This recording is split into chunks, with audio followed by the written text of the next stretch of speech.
ग्रंथाधिराज मोक्ष मार्ग प्रकाशक का आनंद हम सब ले रहे हैं। दुखियों पर की हुई निरपेक्ष करुणा, हितोपदेश के माध्यम से, भगवान के माध्यम से आई हुई देशना, उसका सार इतना सा ही है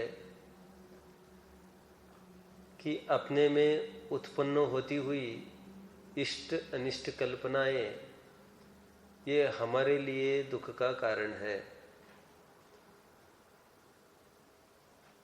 इसलिए विकल्प पर के लिए तो अकिंचितकर होते हैं, स्वयं के लिए अनर्थकारी होते हैं।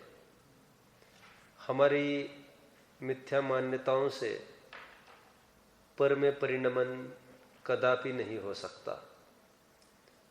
ऐसा सहज स्वीकार करने पर उस तरफ का जोर हट जाता है, जीव अपने में स्थिर होने लगता है। अस्थि परख से कहो तो अपने ज्ञाता स्वरूप का श्रद्धान करके उसे में लीन होता जाता है और उसके सुख का मार्ग खुल जाता है। परसों भी संकेत हुआ था, कषाय भाव करना ऐसा है जैसा पानी का बिलोना, कुछ भी कार्यकारी नहीं है। एक हटकर प्रकरण है आज का, अच्छा प्रकरण है बहुत ही। टोडरमल जी साहब की प्रशंसा करने के लिए शब्द अल्प ही पढ़ते हैं। हास्यास्पद ही चेष्टा है, क्योंकि उनके कोरोना की उत्तमता के साथ साथ जो उनका बौद्धिक स्तर है, the way he presents the matter, ये वास्तव में अद्भुत है। प्रकरण है राग द्वेष का विधान व विस्तार। प्रकरण ये चलेगा। विधान का अर्थ होता है स्वरूप और विस्तार मतलब फैलाव। लोक में कोई रोग का फैलाव हो जाता है, एपिडेमिक हो जाता है। प्लेग आया था, आपको पता होगा, लगभग आज से 40 साल पहले, 50 साल पहले प्लेग का बहुत प्रकोप रहा, बिल्कुल 50 साल पहले। और पीछे चलो 400-500 साल पहले भी बनारसी दास जी के काल में प्लेग का बहुत प्रकोप रहा। इसलिए बनारसी दास जी ने जगह जगह उसके उदाहरण भी दिए हैं। मिथ्या दृष्टियों की तुलना प्लेग के चूहे के साथ की है। नाच नाच मरी जाए, प्लेग जैसे चूहे हैं। जब भी प्लेग से पीड़ित कोई चूहा होता है, बहुत जोर से घूमता है, गोल गोल गोल गोल गोल, चक्कर काट के मर जाता है। उसी प्रकार यह जीव भाव मरण करता हुआ चक्कर काट रहा है, चतुर्गति परिभ्रमण कर रहा है, और जो भी वस्तु उसको दिखती है उसको अपना मानता फिरता है, घूमता है। बात चल रही है रोगों का। जब भी फैलाव होता है उसमें कुछ रोग ऐसे होते हैं जिनका फैलाव इतनी भयंकर और बुरी तरह से होने लगता है, उसे हम कम्युनिकेबल डिसीज कहते हैं, और कॉन्टेजियस डिसीज प्रॉपर वर्ड नहीं सुना। कॉन्टेजियस डिसीजेस कहां पर सुना है? कम्युनिकेबल डिसीजेस भी कहते हैं उनको। संक्रामक रोग, हिंदी की भाषा। संक्रमण होता है 1 से 2, 2 से 3, 3 से 4। अपने हाथ मिलाए, हाउ आर यू, जैसे हाथ मिलाए वो हो गया संक्रमण उनका। जितने में जैसे उसने कहा आई एम, जितने में वो कीटाणु घुस गए और फाइननेस खत्म होने लग गया उनका। ठीक है। रोग ऐसे होते कुछ तो, आंखों में आंखें मिलाए, आंखों में आंखें नहीं मिलाओ, आंखों में आंखें नहीं मिलाओ, मिलाओ मत, मिलाओ मत, मिलाओ मत। क्या कहते हैं, सोराइज, क्या कहते हैं उसको, क्या कहते हैं, स्वाइन फ्लू। स्वाइन फ्लू तो वो वाला है भैया, वो मुंह बांध के फिरते हुए वाले लोग है वे। ये आंखें आ गई कहते हैं ना,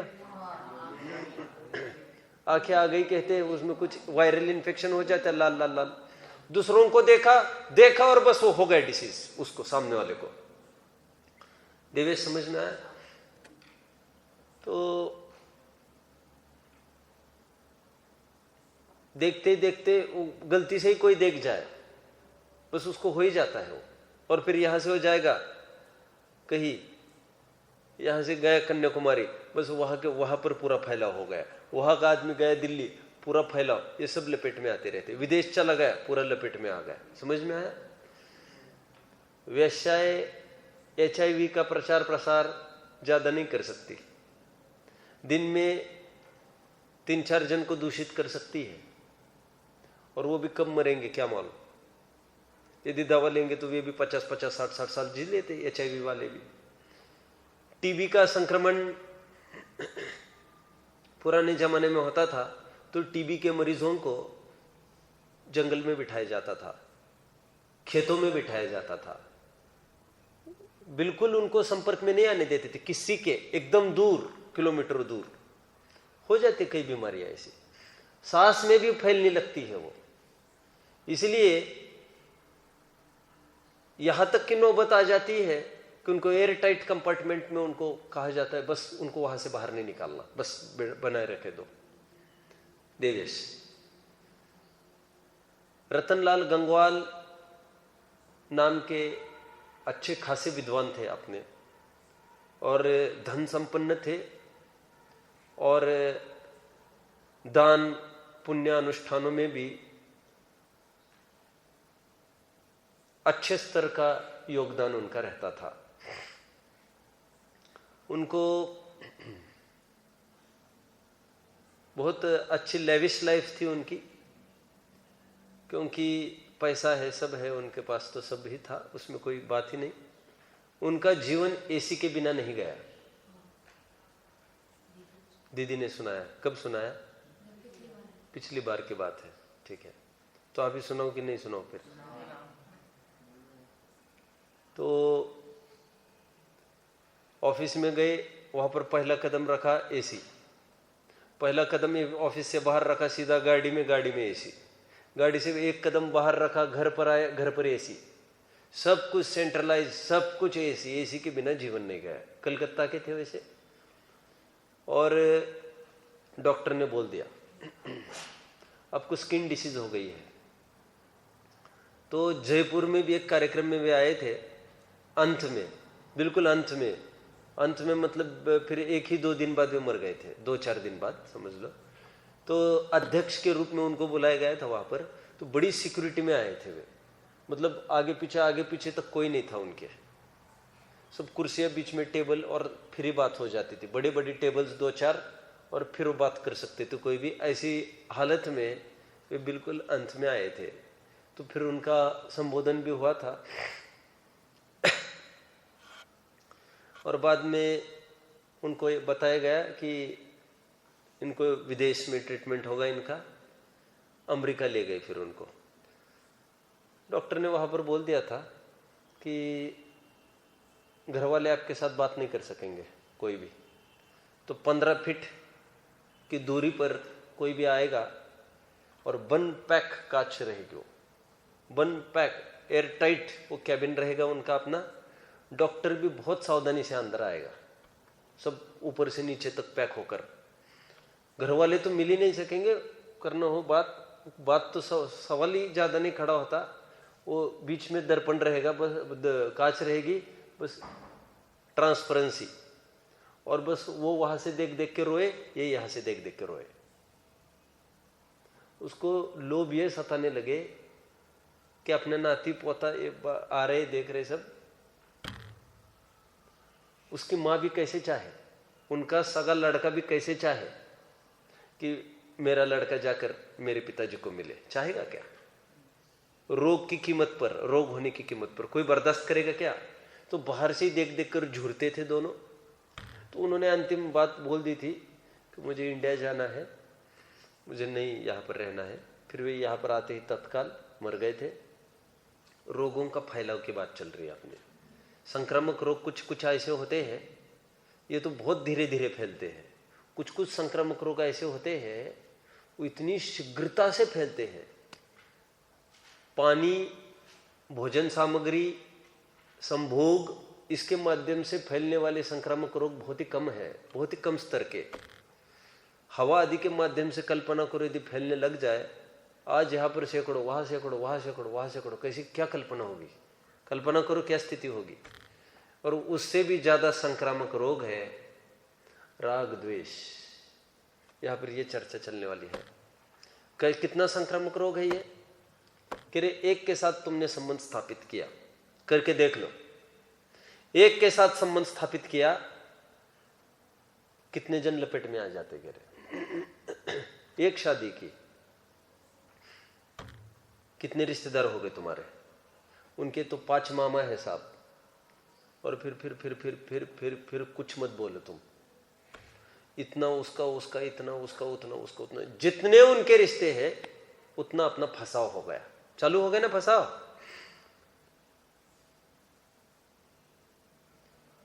कितना विस्तार हो गया ये राग द्वेष का। समझ में आया क्या क्या किया उसके लिए? शरीर को अपना माना। ठीक है। द्वेष के लिए अपन मूल थोड़ा सा विचार करें। ये जो युद्ध हुआ ना महाभारत का, ये मूल में कौरव पांडवों का युद्ध नहीं था देवेश। ये युद्ध कौरव पांडवों का नहीं था। ये युद्ध मूल में तो नारायण प्रतिनारायण का था। कृष्ण और जरासंध का युद्ध था ये। और बरबस ये तो बीच में आ गए थे नाते रिश्तेदारी के कारण। कितने बड़े बड़े महाभारत होते जहां पर लाखों करोड़ों मारे जाते हैं, युद्ध मूल में 2 ही का होता है। 2 के कारण कितने जन लपेट में आते रहते हैं। ये राग द्वेष की श्रृंखला समझ में आ रही है आपको? मेरा आपके साथ नहीं बनेगा तो it is taken in to be granted कि जो 1 करोड़ की सेना है मेरी, वो आपके विरुद्ध हो गई। आपकी ओबामा के साथ थोड़ी बहुत कुछ नोकझोंक हो गई। कौन है आदमी वो अपना? मोदी। तो मोदी का कुछ हो गया, थोड़ा ही कुछ, समझ लेना कभी भी पटक सकता है वो। यहां पर आधी रात में भी बटन दबा सकता है और ढुम ढुम आवाज आई, समझ लेना वहां से सब चल रहा है बॉम्बार्डिंग। आप समझ गए मेरी बात को? एक की गलती, श्रुत सागर की गलती, पूरे संघ को जलाने का उसने निर्णय कर लिया। श्रुत सागर से हमारा बिनस गया, समझ रहे हो आप? बिगड़ गया। तो श्रुत सागर ही अकेला नहीं है। श्रुत सागर जितने जनों के साथ जुड़ा है, हम सब पर मारणांत प्रहार करेंगे।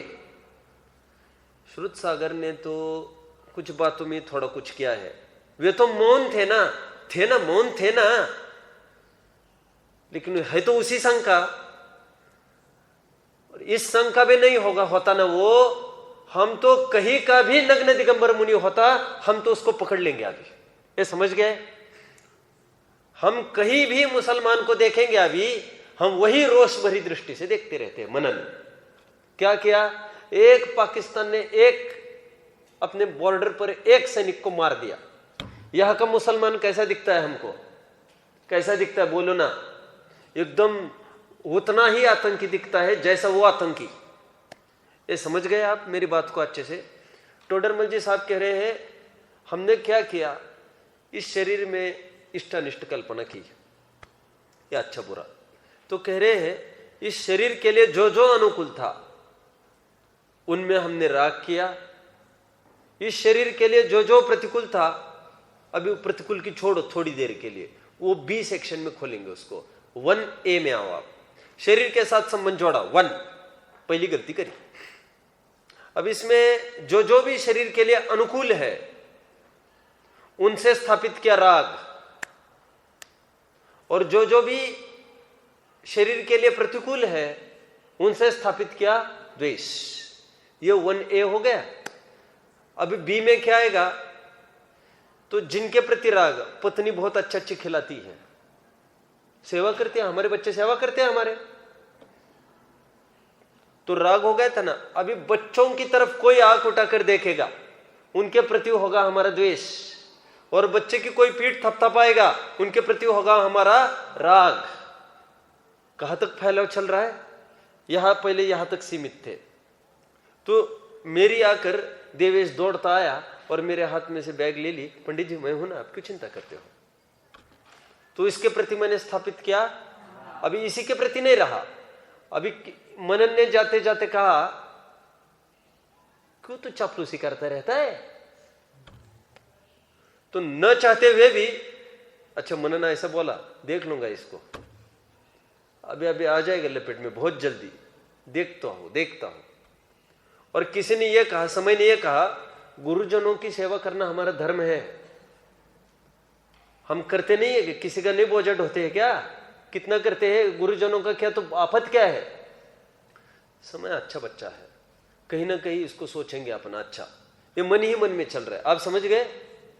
तो ये मनन और समय ये मेरे राग द्वेष के विषय हो गए। कहां से चालू हुआ है? ये प्रचार हो गया है। अभी कोई मनन को भली बुरी सुना देवे, मैं आगे नहीं बोल रहा हूं, सुनाने तक ही सीमित करते हैं। और यूं समझ लो ये बीमार हो गया, इसको कोई सहायता न करी, आ गया आज ठिकाने, आएगा अब और आना है उसको ठिकाने। बेटा अभी तो बहुत छोटा है, उसको बोलना अभी तो बच गया। किसने पिटाई की उसकी? अच्छा रोहन ने। बस रोहन ही हीरो है, हीरो। बुलाओ रोहन को, बुलाओ पहले। तो आप हो रोहन, जय जिनेन्द्र, अच्छे बच्चों हो। मुझे पता है तुमने अन्याय के विरुद्ध ये किया है, अच्छा काम करते हो तुम, अच्छा काम करते हो, चढ़ जा सूली पे, भला करे भगवान। तो रोहन के प्रति राग हो गया, कितना प्रचार हो गया, समझ रहे ना? अभी समय को थोड़ी कहीं समस्या आई, तो यहां पर दिक्कत, समय को दिक्कत, समय है अच्छा बच्चा है, ये तुम लोगों को जानना चाहिए, समझना चाहिए भाई। तुम जाओ देखो क्या दिक्कत आई उसको, और सबके सब दौड़ते गए। बच्चे तो मंगलारती बहुत अच्छे हैं। वासु नहीं गए, सो रहा था क्या? सोता ही रहता है ढोर कहेगा। ऐसे संकट में सुनो कोई नहीं काम आना इसके, कोई नहीं काम आना इसके, ये तेरे ऊपर बीतेगी तो पता चलेगा तुमको। मंगलार्थियों, हमें आपस में एकता बनाई रखनी चाहिए। एकता का जामा पहना रहा हूं मैं। किसको पहना रहा हूं? मेरा जो समय के प्रति राग है उसको मैंने जामा पहनाया है। जामा समझते हो? अब जामा और टाइप ऑफ रोब। जामा मतलब एक कपड़ा, उसको ढक दिया है। किसको? समय के प्रति मेरा जो राग है उसको गौण करके मैं दावा किसका कर रहा हूं? बार बार एकता, हम मंगलारती एक है। और इसको कोई समस्या आई तो भाई वो किया वो भोगेगा। हमारा तुम क्यों गए बीच में? तुम्हारे जाने की क्या आवश्यकता थी भाई? उसने गलती की तो क्या अन्याय का साथ दोगे तुम? विभीषण छोड़ के आया था, समझ लेना। मतलब हमारा जहां राग बने, हम कितना स्तर तक जुड़ सकते हैं। और फिर मंगलार्थियों ने मिलकर कुछ काम किया समय के समर्थन में, तो मंगलार्थी हमारे, और मंगलार्थियों को कहीं दिक्कत आई तो मैं केस करूंगा, केस कुछ हो जाए मैं जाने को तैयार हूं कोर्ट में, देखते क्या होता है। कितना विस्तार बढ़ रहा है अभी ये, आप समझ रहे हैं मेरी बात को? ये राग का विस्तार, ये द्वेष का विस्तार, ये परंपरा इनकी बढ़ती जाती है। ये इतनी संक्रामक ऐसा रोग है ये। समय के घर वाले आए हैं, उनको मिलने पेरेंट्स वगैरह आए हैं। अच्छा आगे वो समय बहुत अच्छा बच्चा है, और समय निकाला मैंने। ये किसके पीछे हो गया? ये समय के प्रति राग हो गया ना। अब फिर और कोई हो, और उनके ऐसा विस्तार होता जाता है। टोडरमल जी साहब ने इसका पूरा चित्रांकन पहले पैराग्राफ में किया है। उसको कहते हैं ऐसा, ये विस्तार, राग द्वेष का विस्तार। और मूल ओरिजिन, बीज क्या है उसका? बीज शरीर में एकत्व स्थापित किया उसने। ठीक है। अभी दूसरी बात 2 कह रहे हैं, कभी कभी क्या होता है, जो शरीर के अलावा बाह्य पदार्थ है उनसे वैसे ही राग द्वेष जोड़ लेता है। बोले जैसे बिना ही प्रयोजन के बोलते हैं, ऐसे किसी बिना प्रयोजन के राग द्वेष जोड़ेगा? होता है। क्या बात करते हो तुम, कब हुआ है ऐसा? अरे वो हो रहा है, कब हुआ ये क्यों पूछते हो? शरीर को लेकर यदि कुछ राग द्वेष होते हो कदाचित, तो उसको तो A1 कैटेगरी में रखा है। कौन सी कैटेगरी में? 1। और शरीर को लेकर कोई संबंध भी नहीं था, फिर भी राग द्वेष हुआ, उसको कैटेगरी 2 में रख रहे यहां पर। इसकी परंपरा देखने कैसे बढ़ती है। देखो, उदाहरण खड़ा कर रही है सामने, गाय, बछड़ा। बछड़े से गाय का कौन से प्रयोजन की सिद्धि होनी है, बताना जरा। बछड़ा उसको पूछता है, बछड़ा पूछता है उसको, कुछ बुढ़ापे में सहारा बनेगा उसका। फिर भी गाय कितना चाहती है बछड़े के लिए? अरे उसको तो प्रसिद्ध कर दिया हमने। बोलो बोलो लाइन, धर्मी सो गोवच्छ प्रीति सम। कौन सा अंग है ये भैया? कौन सा अंग है? वात्सल्य। गाय का उदाहरण दिया। क्यों उदाहरण दिया? अरे भाई, आज की माताओं को कोई ठिकाना थोड़ी है। क्यों क्यों क्यों, क्या आफत है उसमें? आदमियों को उदाहरण देते हैं वात्सल्य में आप।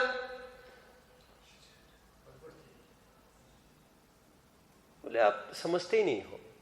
क्यों, क्या हुआ जी? कह रहे आजकल की माताएं ऐसी है, पेट में बच्चा आ गया, भाई उनका मन बना तो गए, अबॉर्ट करा लिया। अबॉर्ट समझते हो आप? गर्भपात करा लिया।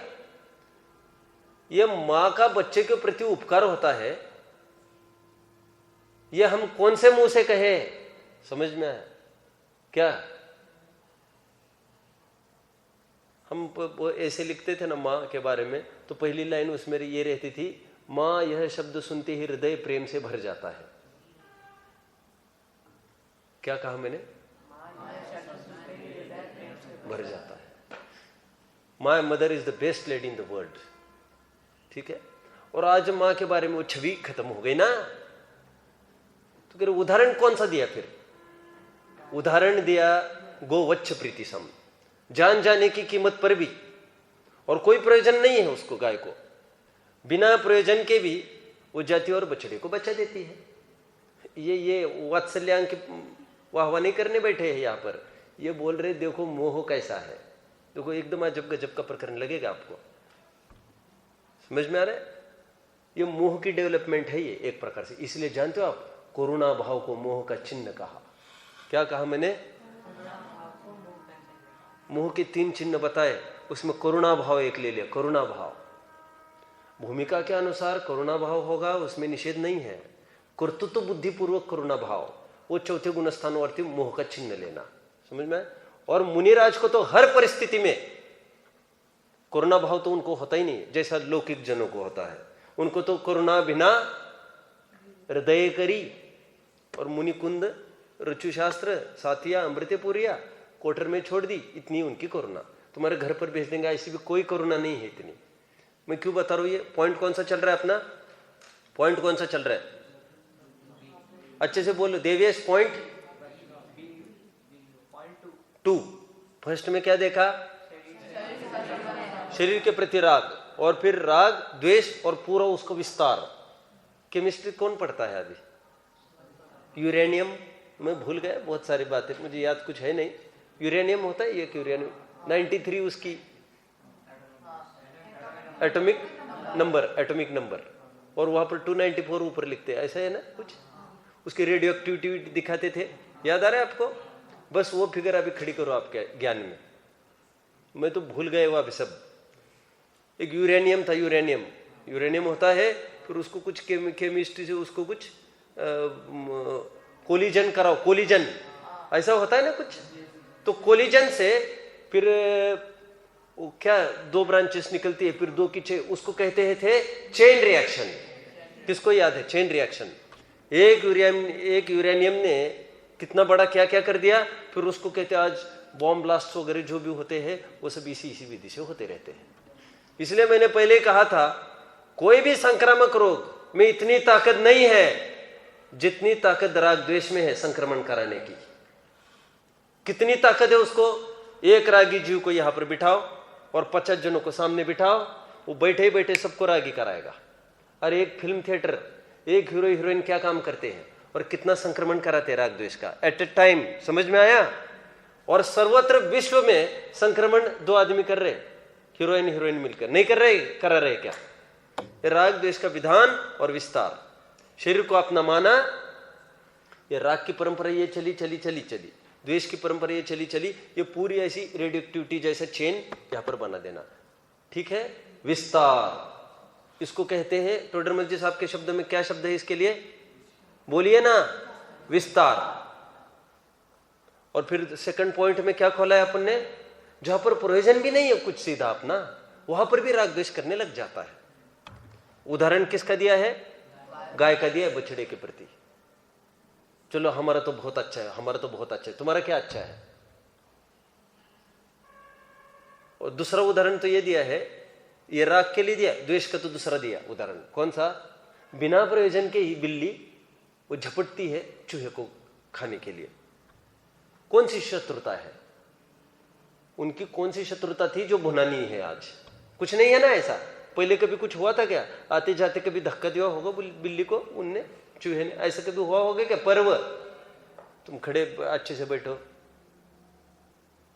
इसलिए श्रीमद जी एक उदाहरण देते थे, मुझे बहुत अच्छा लगता था, नेवला और सांप का। मैंने दिया था पहले कभी। कहते थे एक नेवले और सांप को, इससे सिद्धांत मैं आपको पूछूंगा, नेवले और सांप को सामने खड़ा करो, क्या होगा?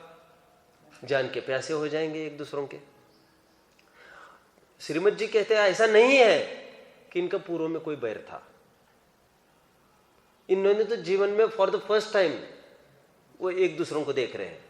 जाने ये कहां से कहां के बिल में आया और जाने ये कौन सी झाड़ियों में से आया है। एक इनने आपस में देखा भी नहीं। साहब सच्ची बात कह रहे, ये क्यों लड़ाई कर रहे एक दूसरों के जान के प्यासे क्यों? फिर श्रीमद जी ने ये कहा, पूछा, फिर एक काम करो, बोले और अभी कह रहे ऐसे सैकड़ों जोड़े खड़े करो आमने सामने, सबकी क्या हालत होगी? यही काट डालो, टुकड़े टुकड़े कर डालो, यही भावना है ना सबकी। कह रहे ऐसा क्यों हो गया? कह रहे फिर वे ये सिद्ध करते वर्तमान बहु का तो कुछ नहीं है, इसका मतलब संस्कार नाम की कोई चीज है। तो जब संस्कार नाम की कोई चीज है, संस्कार मतलब अभी पूर्व कर्म का उदय कहो, हमने जैसा बीज बोया है वो फल रहा है। तो जिसको देखे, हम पर्टिकुलर आदमी को देखा बस द्वेष ही द्वेष होने लग गया, पर्टिकुलर आदमी को देखा बस ऐसा लगा उसको लेवे, हम खेले उसके साथ, होता है ना ऐसा, उसकी हेल्प करे। अरे हमारे सामने कोई वृद्ध गिर जाए, सोशल वर्कर, बड़े बड़े सोशल वर्कर अपने जीवन को भी दांव पर लगाकर, अपने कौटुंबिक जीवन को भी आग लगाकर, उनका अधिकांश जीवन अस्पतालों में व्यतीत होता है। सोशल वर्कर्स होते हैं ना, ये बहुत फिर वहां पर पूछने आते, हाथ दबाते, पैर दबाते, कुछ करते। और एक बहुत बड़े सोशल वर्कर ने एक महिला एकदम, मैंने बोला होगा शायद आपको, महिला एकदम मरीज के रूप में आई, जली हुई थी और 70% जली हुई थी पूरी, कैसी बॉडी हुई होगी। अचानक उसको क्या भाव हो गया? मन विकृत हो गया और वो कुछ ऐसी चेष्टा करने लग गया जिसके निमित्त से वो बदनामी का पात्र हो गए। फिर बाद में मुझे कहना क्या है, वैसे संस्कार कब जोर मारेगा और फिर कैसे पर होने लगती है, समझते हो आप? राग द्वेष का विधान और विस्तार कितना? तो कह रहा अमाप, एक के साथ संबंध स्थापित किया, सबके साथ हो गया। और कहीं कहीं तो कुछ प्रयोजन भी नहीं दिखता, जैसे बिल्ली वो चूहे के पीछे दौड़ रही है, अपने कौन सा प्रयोजन सिद्ध होना था? प्रयोजन तो सीधा तो वहां पर तो प्रयोजन कह सकते हैं, कौन सा? भूख का। लेकिन शत्रुता है ना उसकी, वो थोड़ी एक खाने के लिए दौड़ रही है। सुनिए, टोडरमल जी साहब इसलिए उदाहरण दे रहे हैं, जैसे शेर है, शेर को इससे मतलब नहीं है उसका पेट भरा है कि खाली है, वो तो बस उसको शिकार करना है तो करना है। आपको पता नहीं शेर की क्या करता रहता है शेर? उसको ऐसा नहीं है पेट भरने के बाद वो चुप रहेगा, वो तो हो भी सकता है, बात नहीं है। एक को फाड़ेगा, थोड़ा बहुत खाएगा, दूसरा कोई दिखा उसके पीछे दौड़ेगा, उसको फाड़ेगा, उसको थोड़ा खाएगा, फिर तीसरा दिखेगा उसके पीछे, शत्रुता है। तो ये उदाहरण दिया टोडरमल जी साहब ने। अपना कोई प्रयोजन नहीं था सीधा शरीर से, तो वहां पर भी राग द्वेष करने लग जाता है। और उसमें भी फिर ऐसी रेडियो एक्टिविटी जैसी चेन रिएक्शन कही ना, फिर उसके साथ हो, उसके साथ हो, उसके साथ हो, और फिर बड़ा एक ह्यूज उसका मॉब बन जाता है। आप समझ रहे हो मेरी बात को? और दोनों में ऐसी परंपरा होती रहती है। ठीक है, मैं इसलिए हमेशा मैं एक बात कहता हूं, इस अपेक्षा से अन्यथा नहीं लेना, डोंट टेक अदरवाइज। विदेशी संस्कृति बहुत अच्छी है। क्यों अच्छी है साहब? इसमें तो कोई हमने सुना है नहीं, अच्छी मैं इसलिए कह रहा हूं, उनको ये नहीं पता है पिता के पिता को क्या कहते हैं, और पिता के वो जो हमारे मौसी है उनके मिस्टर को क्या कहना है क्या उनके पास ऐसा? फूफा, नानी, नानू, पानू है ऐसा कुछ? ताऊ दाऊ है ताई वाई है क्या कुछ? दो ही रिलेशन है उनके पास, एक तो पापा मम्मी है, और पापा मम्मी के अलावा जो भी कोई है उसे अंकल के खाते में है और आंटी के खाते में है। राग द्वेष का विस्तार नहीं है। मैं अदरवाइज नहीं लेना इसलिए कहा क्योंकि वे दूसरे विषयों में लगे हैं, इसलिए उनको जगत से मतलब नहीं है। लेकिन हमने कितना विस्तार किया, दूर का दूर, दूर का दूर, दूर का दूर। अभी तो वे लोग घूमते रहते हैं, आपको पता है, वो शाखाएं वगैरह, फिर वो कहते हैं आपकी फैमिलियों का नाम हमें दे दो, फैमिली मेंबर्स का, फिर वो सेफ रहेगा, सुरक्षित रहेगा। हम आपके आने वाले जो फोर्थ कमिंग जनरेशंस को हम अवगत कराते रहेंगे कि वो आपके कौन कौन क्या थे, शाखा कहाँ से आई। भाई उससे कौन सी सिद्धि होगी? वो बहुतरों में कहीं एक माँ बाप छोड़ के आए, क्या कहा मैंने? तो टोडरमल जी साहब ने दो बिंदु को लेकर खड़ा किया है, और एक आप अंडरलाइन करेंगे जो मैं कह रहा हूं। पहला पैराग्राफ देखो, इसी प्रकार राग द्वेष की परंपरा प्रवर्तित है। परंपरा को अंडरलाइन करो इसको, और दूसरे पैराग्राफ का अंतिम लाइन उसको अंडरलाइन करो। क्या है? पढ़ो समय इसको। इस प्रकार भिन्न बाह्य पदार्थों में राग द्वेष होता है। अभी नीचे की एक लाइन पढ़ो, और ये नीचे के पैराग्राफ की ओर। इसी प्रकार यहां भी राग द्वेष की परंपरा प्रवर्तित है। आपको समझ में आ रहे दोनों प्रकरण? एक ऊपर का पैराग्राफ और ये जो छोटे छोटे दो है ना, ये सेकंड के अंतर्गत आएगा दोनों, और दोनों में सिद्ध क्या करना है उनको? राग द्वेष की परंपरा। परंपरा मतलब विस्तार। इसलिए मैंने कहा ना अभी थोड़ी देर पहले, युद्ध कभी भी दो पर्टिकुलर आदमियों का ही होता है। क्या कहा मैंने? दो पर्टिकुलर आदमियों का ही युद्ध होता है। मैंने जैसे अभी उदाहरण दिया, मूल युद्ध तो कौरव पांडवों का तो था ही नहीं। युद्ध तो नारायण प्रति नारायणों के बीच में होते हैं। नारायण को इन्होंने सपोर्ट किया, कृष्ण को पांडवों ने सपोर्ट किया, और जरासंध को, और फिर चालू हो गए, और फिर कितना विस्तार हो गया उसका। आप समझ रहे हैं ना? ये तो एक छोटा सैंपल है। ये द्वेष के लिए समझा सकते हैं, राग के लिए समझा सकते हैं। द्वेष मतलब सामने वाली पार्टी में जो भी आए, जो मतलब जो तो प्रोनाउन है, प्रोनाउन सर्वनाम, उसमें कोई भी आए उनको सपोर्ट करेगा, वो हमारा दुश्मन ही बनेगा। ठीक है? तो टोडरमल जी साहब ने इस पर प्रकाश किया है। अभी टोडरमल जी साहब के सामने एक प्रश्न पूछा।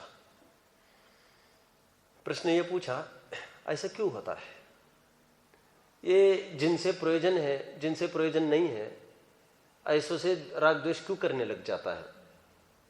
टोडरमल जी साहब ये कहते हैं, हमें क्या पूछते हो? वो तो बिना ही प्रयोजन ही तो नहीं पता चल रहा है, ऐसे ही करता रहता है। ये लास्ट लाइंस पढ़ो, 5 लाइंस बोलो, पढ़ो देवेश।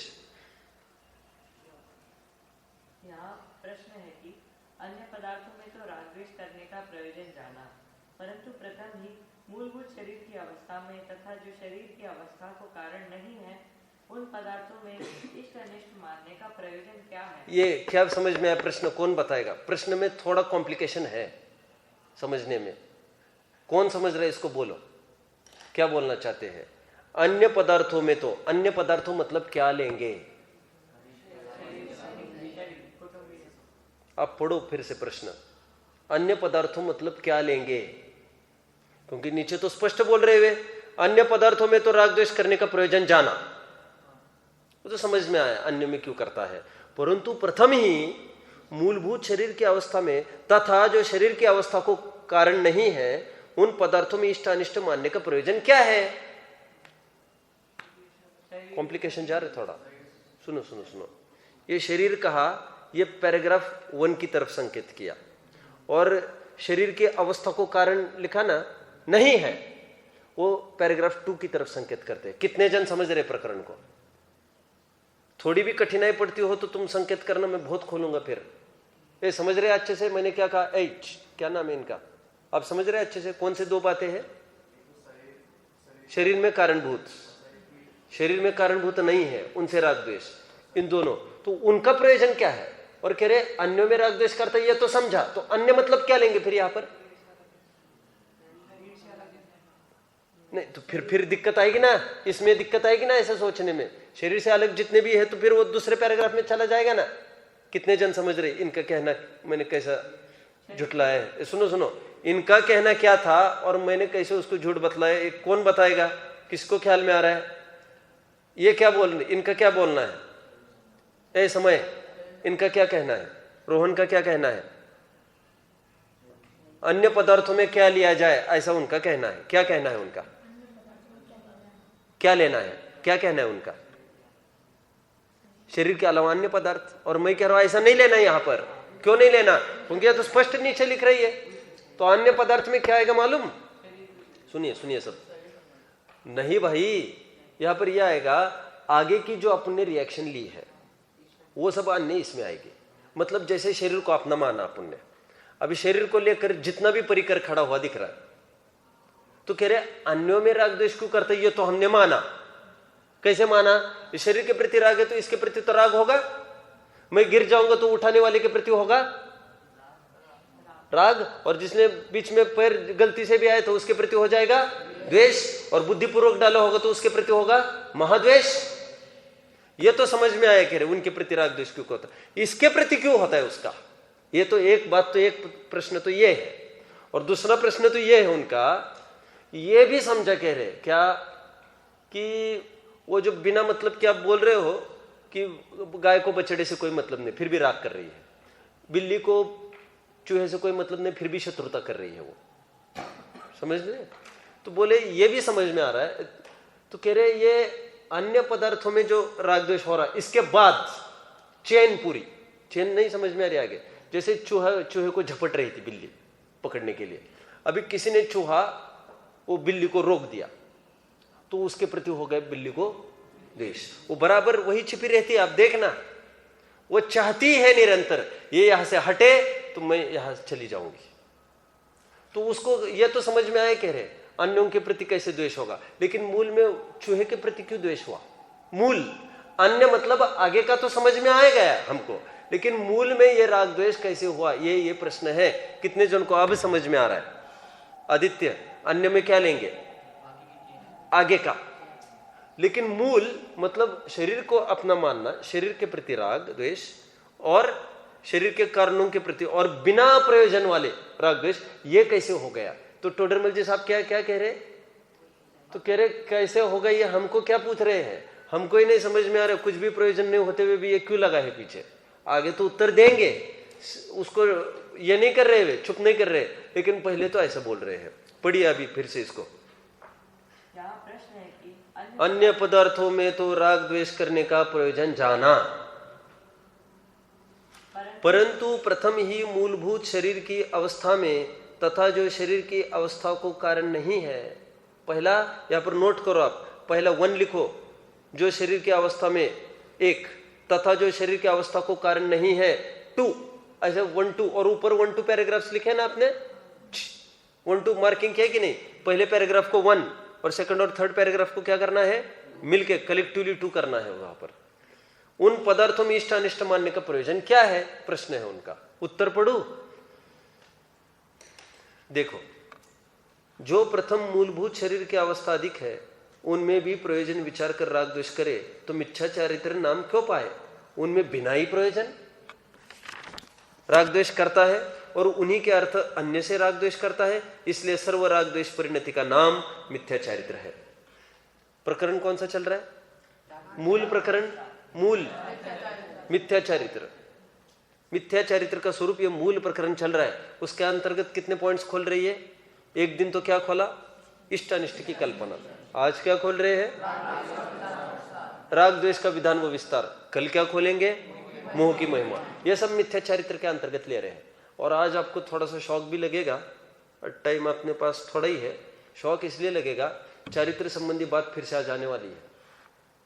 अचारित्र, मिथ्या चारित्र, अव्रत, असंयम, इन सबको खोलने वाले हैं ये आज। ठीक है, देखते हैं। तो प्रश्न उनका क्या है, इनका प्रयोजन क्या है?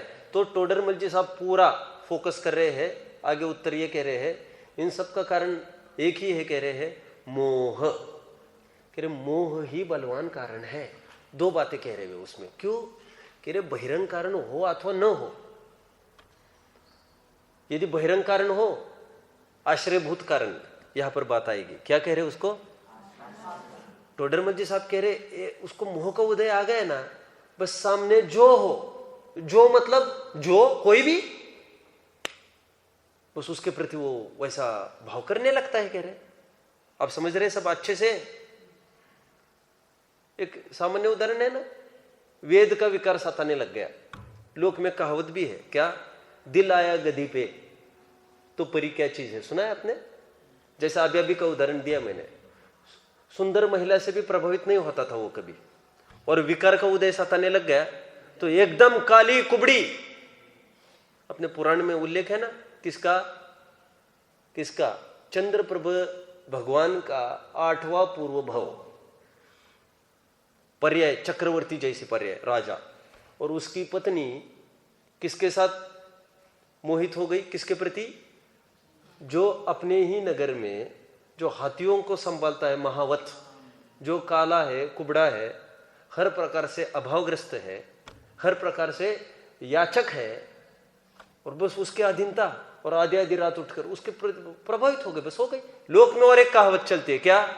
संकट बीच में आए तो गधा को भी भगवान बना देते हैं, और संकट हट जाए तो भगवान को भी गधा समझने लगते हैं।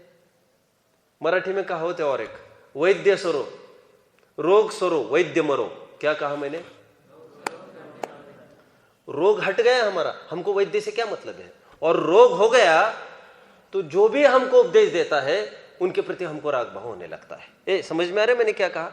टोडरमल जी साहब कह रहे सिंपल, इसमें रहस्य क्या है? टोडरमल जी साहब को पूछा, टोडरमल जी साहब कह रहे सिंपल, मोह का उदय जब आता है तो जो सामने हो उसके प्रति वो उसको आश्रय बनाकर उसके प्रति क्रोध करने लगता है, राग करना हो तो राग करने लगता है, जो हो वो करने लगता है। और यदि कदाचित कोई आश्रय नहीं मिले तो संकल्प ही से क्रोध मान मायालोप करता रहता है। संकल्प ही से समझ में आया? मन में कुछ कल्पना खड़ी कर ली और मन ही मन क्रोधित हो गया। मन ही मन कैसे क्रोधित हो सकता है? यदि मैं उनको ऐसा कहूं और वे यदि मुझे ऐसा कहेंगे, बस ऐसा सोचने लग गए, वो मुझे यदि मना करते हैं, यदि यदि यदि यदि और यदि की इसी में हाइपर होने लग गया। आप समझ गए? कितने जन को स्वप्न में नहीं होता क्या ऐसा? स्वप्न में कितने जनों का ऐसा होता है, एकदम एकदम ऐसे उठ जाते हो, ओ हटो। क्या हो गया उनको? संकल्प ही से। वो तो मैंने रात का उदाहरण दिया, कितने जन का दिन में ही ऐसा होता रहता है। वो मुझे ऐसा कहेंगे तो कैसा होगा, वो मुझे ऐसे नहीं बढ़ने देंगे तो ऐसा करेंगे, क्रोध मान मायाचारी। वो ऐसा नहीं करेंगे तो फिर हम ऐसा करेंगे, फिर ऐसा करेंगे। कोई चेक करने आए टिकट तो हम फिर बाथरूम में घुस जाएंगे, फिर ऐसा करेंगे। वो भय नामक कीड़ा आपको नहीं छोड़ेगा। वो टिकट चेकर, उसकी तो बस की नहीं है तुम्हें पकड़ने की वैसे तो, लेकिन भय तुम्हारे अंदर जो घुसा है वो निरंतर तुम्हारे पीछे पीछे दौड़ता रहेगा।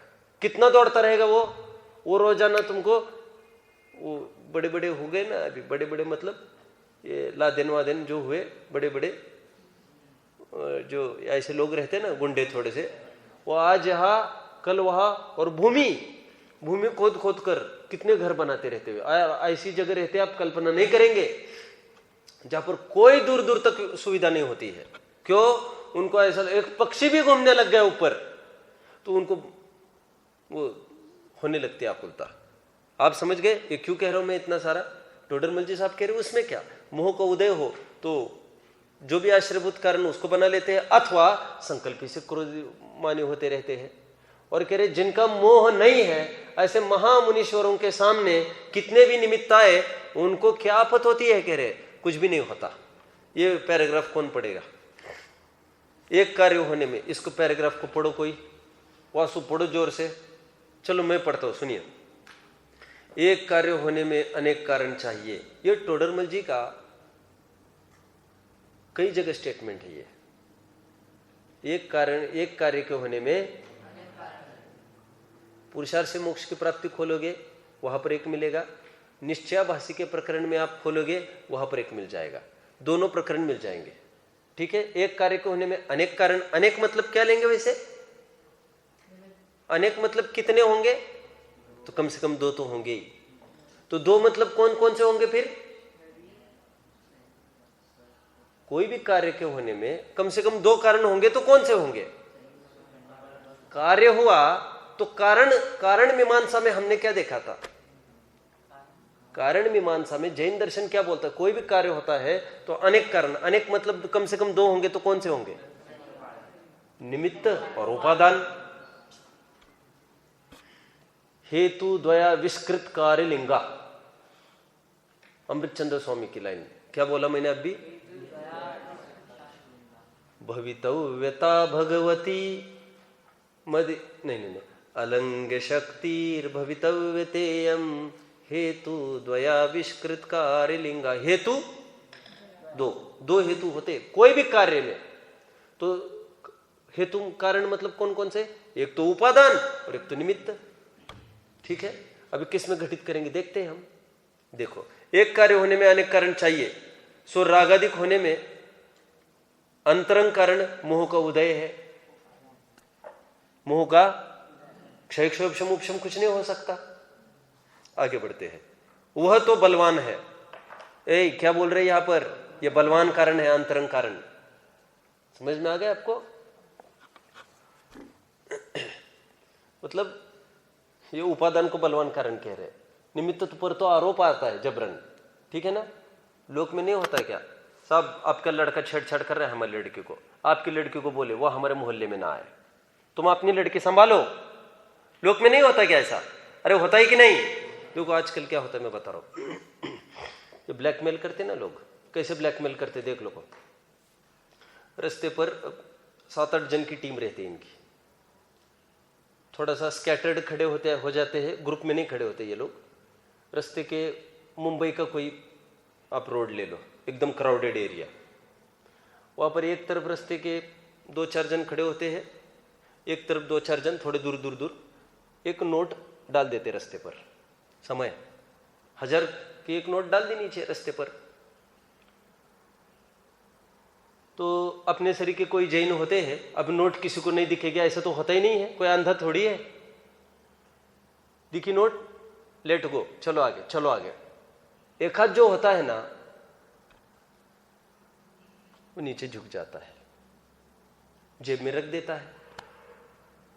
जैसे ही थोड़ा सा देखता है वो यहाँ वहां, अब उसको कुछ नहीं दिखता ऐसा, वो तो दूर खड़े रहते हैं, सब अपना अपना कर रहे। वो जैसे ही उठाया जेब में डालने को हुआ, वे आकर पकड़ लेते उसको।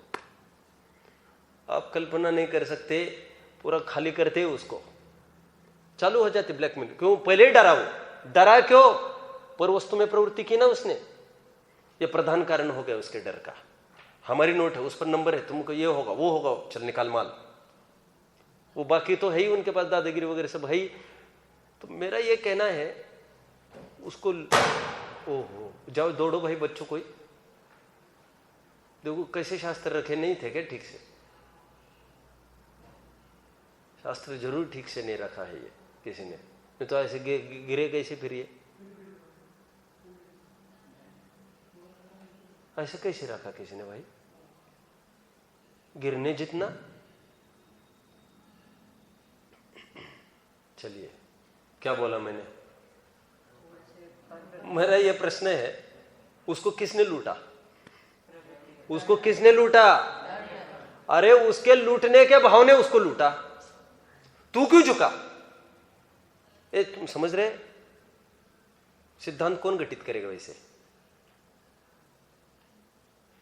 सिद्धांत कौन घटित करेगा? 2 जन, बस हो गया। मनन, रोहन। अरे प्रकरण कौन सा चल रहा था? प्रकरण कौन सा चल रहा है? हाँ बोलो। एक कार्य के होने में अनेक कारण मिलते हैं, बलवान कारण मोह का उदय है। अभी यहां पर बोलो, घटित करो ना इसमें। मैं लूट गया, 2 कारण है लूटने में। क्यों? उन्होंने लूटा, ये तो दुनिया समझ रही है, अखबार में भी छप कराया है आज, ये तो सब दुनिया जानती है। लेकिन हमारे प्रश्न है, रोड पर तो लाखों लोग रोज घूमते फिरते हैं, उनको किसी ने क्यों नहीं पकड़ा? तो अंतरंग कारण कुछ है कि नहीं? और वो बलवान कारण है। अंतरंग कारण बलवान कारण है। ब्लैकमेल ऐसे करते हैं ना, ऐसा ही करते हैं हर जगह। मैं तो एक फील्ड का उदाहरण दिया आपको, ठीक है? अपनी एक छोटी सी गलती हुए बिना बड़ा संकट हमारे ऊपर नहीं आता। ध्यान रखना, तिल का ही ताड़ होता है, तिल के बिना ताड़ भी कैसे होगा? लोग में कहते हैं, क्या कहते? राई का पहाड़ बना रहे साहब आप, तो राई हो तभी तो पहाड़ बन सकता है। एक क्या कहा मैंने? ठीक, देखो सुनो, बलवान है और बाह्य कारण पदार्थ है वो बलवान नहीं है। बलवान नहीं है मतलब है बस। मैं इसलिए हमेशा कहता हूं, साला नाम की जगत में कोई वस्तु नहीं है। क्या? साला नाम की जगत में कोई वस्तु क्यों नहीं है? अरे जो भी पत्नी का भाई हो वही साला है। सास ससुर नाम की जगत में कोई वैसे वस्तु नहीं है। क्यों नहीं है? हर उसके जो माँ बाप है वो उसी के साथ अपन उनका वैसा रिश्ता निभाएंगे कि नहीं निभाएंगे? महामुनियों को मोह मंद होने से बाह्य पदार्थों का निमित्त होने पर भी राग द्वेष उत्पन्न नहीं होते। पापी जीवों को मोह तीव्र होने से बाह्य कारण न होने पर भी उनके संकल्प ही से राग द्वेष होते हैं। बिना कारण के राग द्वेष होता रहता है। ये समझ में आ रहा है सबको? इसलिए मोह का उदय होने से राग अधिक होते हैं। पीने वाले को क्या है? पीने वाले को मैच जीत गए, हम बहुत भुक्तभोगी इसके, हमने बहुत देखा है। हमारे कॉलेज में अब सब प्रकार के बच्चे होते हैं और 30% बच्चे ऐसे थे, वो वर्ल्ड कप्स वगैरह चलते थे ना, एग्जाम्स में थोड़ी जाते थे, ये यूनिवर्सिटी एग्जाम्स में भी नहीं जाते थे। और 20-20, 30-30 हजार लगा कर, 40-40 हजार तब लगा कर वो पेपर फिर वैसा सोचते रहते थे वे, हम कैसे मैनेज करें अभी बिना प्रिपरेशन के। फिर वे क्या करते थे, खूब पी जाते थे वे। वहां पर कोई देखने के लिए है नहीं। क्यों पिए? सब आज मैच हार गए। आज क्यों पिए? सब आज जीत गए। तो पीने वाले को तो कोई भी बाहर में निमित्त चाहिए। उपादान क्या है? उसको पीना है। आप समझ रहे हैं? तो बाहर का जैसा जो निमित्त, कुछ ना कुछ तो बनेगा ही। आगे, वह जिस बाह्य पदार्थ के आश्रय से राग भाव होना हो। आश्रय मतलब इन सबको आश्रयभूत कारण कहते हैं। आश्रयभूत क्यों कहते हैं मालूम इनको? तो उनको लक्ष्य करो या न करो, आप स्वाधीन हो, इसलिए उनको आश्रयभूत कहते हैं। आश्रयभूत मतलब ऐसा नहीं समझना जैसे त्रिकाली का भी इसलिए ही आश्रयभूत कहते हैं। सचमुच त्रिकाली को आश्रयभूत क्यों कहते हैं मालूम? तुम उनका आश्रय करो तो तुमको सुख मिलेगा, नहीं करो तो नहीं मिलेगा। उनका कुछ नहीं बिगड़ना, वो तुम्हारे पीछे नहीं पड़े हैं। शुद्धात्मा तुम्हारे पीछे नहीं पड़ा है, तुम हमारा अनुभव कर लो। ये पूरा प्रकरण समझ लेना, इष्ट अनिष्ट माने बिना रहा नहीं जाता। अब टोडरमल जी क्या कह रहे हैं? समय तो हो रहा है, महत्वपूर्ण बिंदु है वैसे। अभी यहां पर जगह जगह घटित ये करेंगे, कषाय होना ही मिथ्या चारित्र है। थोड़ा यहां पर संभलना। क्या कहा मैंने? ये बहुत क्रिटिकल पॉइंट है। जो भी टोडरमल जी का विरोध करते हैं ये प्रकरण खोल के दिखाते, कह रहे इन्होंने ऐसा लिखा, इसको कैसे पढ़ना मैं थोड़ी सी ट्रिक दूंगा आपको। टोडरमल जी साहब कह रहे कषाय हुई, बस हो गया मिथ्या चारित्र।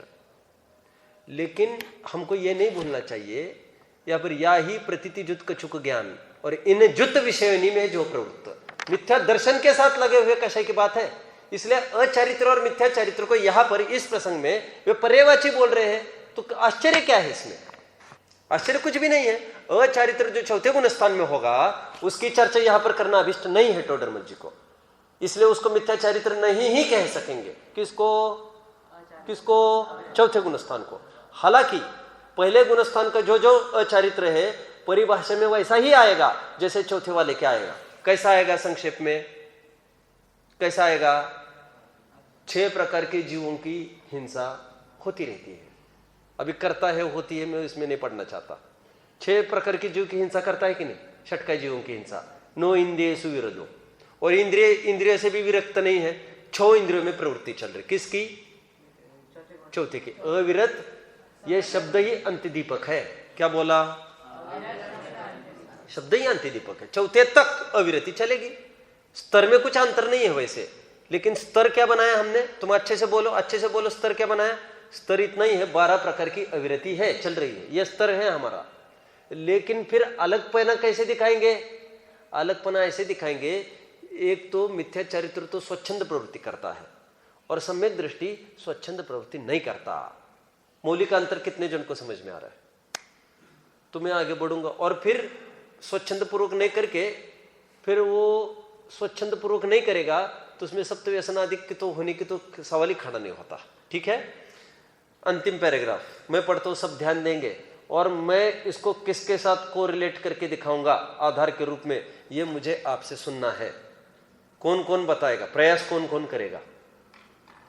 अर्पित, आजकल बहुत ठंडे हो तुम, रजत भी ठंडे पड़ गए, मुझे आधार चाहिए अभी इसका आपसे। रजत, अर्पित। तथा इस मिथ्या चारित्र में स्वरूपाचरण का अभाव है, इसलिए इसका नाम अचारित्र भी कहा जाता है।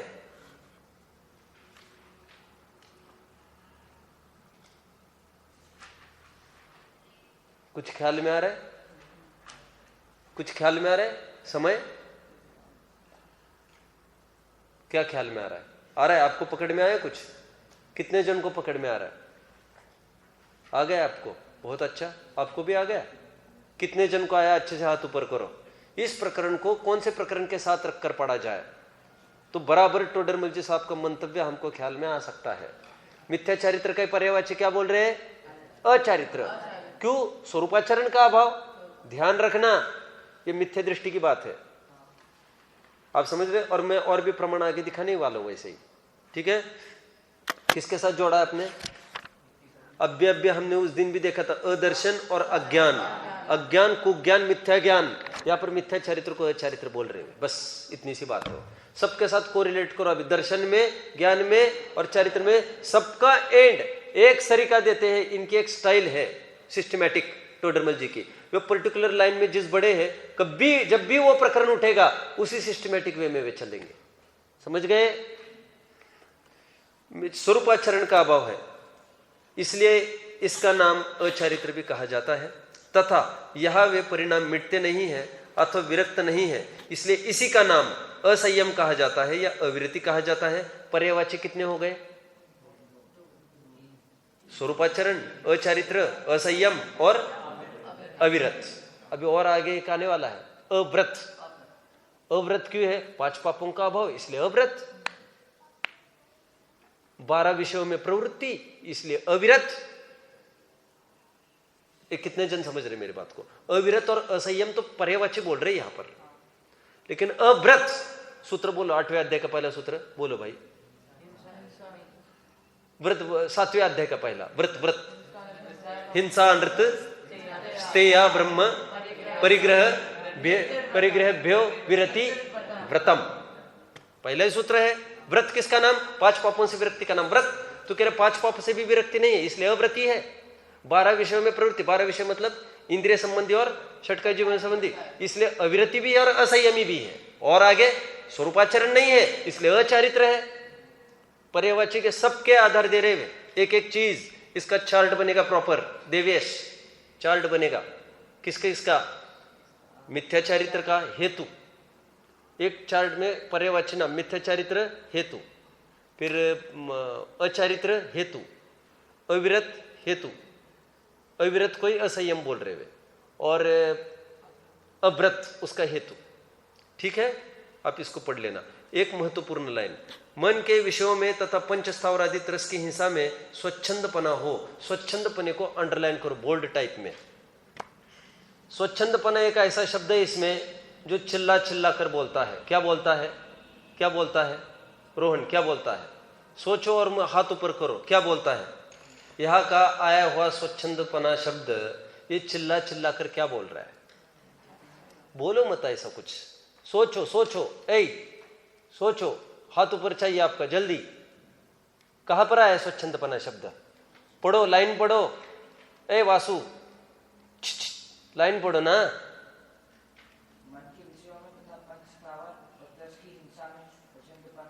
हाँ, तथा उनके त्याग रूप भाव नहीं हो, वही 12 प्रकार का असंयम है। ओके, इसमें स्वच्छंदपना क्या, ये शब्द क्या इंडिकेट कर रहा है?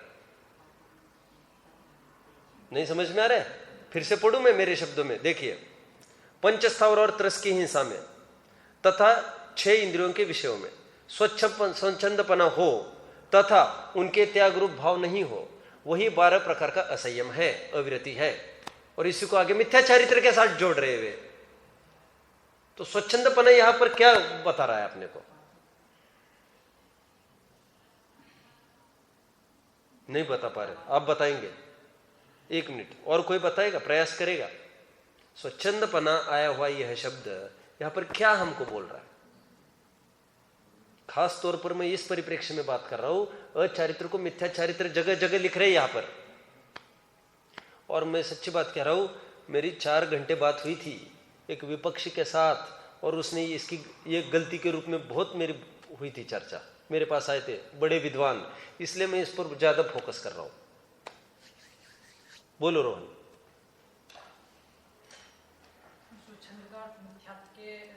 यहां पर अचारित्र मतलब मिथ्यात्व की तरफ संकेत है, यह स्वच्छंदपने से हमने जाना स्पष्ट। तथापि ना निरर्गलम, कौन बोल रहा है ये? आत्मख्यातिकार ने स्पष्ट बोल दिया। सम्यक दृष्टि विषयों में प्रवृत्ति करता हुआ भी तथापि न निरर्गलम, ऐसा होते हुए भी निरर्गल प्रवृत्ति नहीं करता। रोहन बैठो। और सम्यक दृष्टेर भवति ज्ञान, नियतम ज्ञान, वैराग्य, शक्ति, ये 2 कलश एकदम स्ट्रॉन्गर है उसी आत्मख्याति में। ठीक है, जो मर्यादा रेडियस निश्चित करते हैं। किसकी रेडियस निश्चित करते हैं? सम्यक दृष्टि के प्रवृत्ति की। ठीक है, सर्वथा निरंकुश नहीं हो गया है वो। ये अब देख लेना इसको। मैं और एक महत्वपूर्ण चीज दिखा रहा हूं, नीचे के पैराग्राफ में देखो, एक लास्ट लाइन पढ़ रहे हैं हम, इसको अंडरलाइन करेंगे। तथा संगी पंचेंद्रियों में, 1 मिनट, इस प्रकार इस सांसारिक जीव के मिथ्या दर्शन, मिथ्या ज्ञान, मिथ्या चारित्र परिणमन अनादि से पाया जाता है। इसको अंडरलाइन करो। क्या प्रकरण है ये? क्या प्रकरण है ये? क्यों अंडरलाइन करा है इसको मैंने? मनन प्रकरण को मैंने इस लाइन को अंडरलाइन क्यों कराया? इस प्रकार इस सांसारिक जीव के मिथ्या दर्शन, मिथ्या ज्ञान, मिथ्या चारित्र, इसको क्यों अंडरलाइन करा रहा हूं? क्योंकि मिथ्या दृष्टि के अचारित्र की बात चल रही थी यहां पर। ये पूरा अचारित्र को यहां पर उन्होंने मिथ्या चारित्र बोल रहे थे ना, ये तो मिथ्या दर्शन से युक्त अचारित्र की बात को मिथ्या चारित्र बोल रहे थे। ये भूलना नहीं इस बात को आप। ठीक है, ये प्रकरण आज हमारा हो गया है। शेष मोह की महिमा का प्रकरण हम कल देखेंगे। बोलो देवेश, कोई प्रश्न? बोलो। ये इस पैराग्राफ में ये अंतिम लाइन है, प्रमत्त योग है वह कषाय में है, बराबर, इसलिए मिथ्या चारित्र का नाम अव्रत भी कहा। बराबर। ये समझ में नहीं आया। बैठिए। प्रमत्त योगात प्राण प्रपणम हिंसा, प्रमाद में हिंसा परिणति मूल है। प्रमाद ये मूल कारण है हिंसा का। ठीक है, तो यहां पर यह कह रहे हिंसा होना वो अलग बात थी, और ये प्रमाद हुआ, मूल में यही अपराध हुआ। और मिथ्या दृष्टि जो जो भी करता है वो प्रमाद वशा ही करता है। इसलिए मूल वो कह रहे ये क्यों है पापी? क्योंकि देखो, हिंसा की क्रिया तो सर्वदा 24 घंटे होती है क्या? लेकिन प्रमाद है ना, प्रमाद मतलब यहां पर अभिप्राय लो, अभिप्राय। आप समझ रहे? 2 लाइन नहीं पढ़ी आपने, अपने भाग तो पढ़े ही है। विषय सेवन में अभिलाषा मूल है, और हिंसा में प्रमाद परिणति मूल है। आपने देखे नहीं क्या ये? तो वह प्रमाद मतलब यहां पर अभिप्राय की तरफ संकेत आया। ठीक है, फिर से पढ़ो। इसका मूल कारण प्रमत्त योग है। यहां पर तत्वर सूत्र का सूत्र पढ़ा है आपने, प्रमत्त योगात प्राण प्रपणम हिंसा, बस यही तो है वो योग। प्राण के व्यप्रपणम मात्र को जैन दर्शन हिंसा नहीं कहता, प्रमाद के योग से हुई हिंसा को हिंसा कहता है। ठीक है, और प्रमाद के योग से नहीं भी कुछ हो तब भी वह हिंसक है। देवेश, क्या प्रश्न है? अभी भी नहीं समझ में आ रहा है? बोलो। छठवें गुणस्थान वर्ती के उनके प्रमत्त योग रहेगा तो उसको भी बैठो। इसी अपेक्षा बैठो बैठो बैठो। देखिए, छठे गुण स्थान में प्रमाद नहीं है। वहां पर जो प्रमत्त गुण स्थान कहा वह अपेक्षा न्यारी है, यह अपेक्षा न्यारी है। आप समझ गए? अभी एक चरणानुयोग वाला प्रमाद और यह अध्यात्म वाला प्रमाद, ऐसे दो प्रमाद अलग अलग है। फिर से समझ गए? नहीं तो फिर मुनिराज के हिंसा का बंद नहीं होता ऐसे स्पष्ट बोले ना वे, क्योंकि उनके प्रमाद नहीं है। अब ये बात दूसरे प्रमत्त ही गुण स्थान है उनका, वो बात यहाँ पर, वहां पर तो प्रमाद इसलिए बोला क्योंकि वो शुद्धोपयोग नहीं है, इसलिए प्रमाद बोला। लेकिन उनका इतनी मंद कशावर मारने का प्रयोजन नहीं है, इस अपेक्षा से अप्रमत्त ही है वे। प्रमत्त गुण स्थानवर्ती भी अप्रमत्त ही है। क्या कहा मैंने? अप्रमत्त चरणनुयोग की अपेक्षा, इतना अर्थ समझ लेना। ठीक, अच्छा प्रश्न है ये। ओम नमः।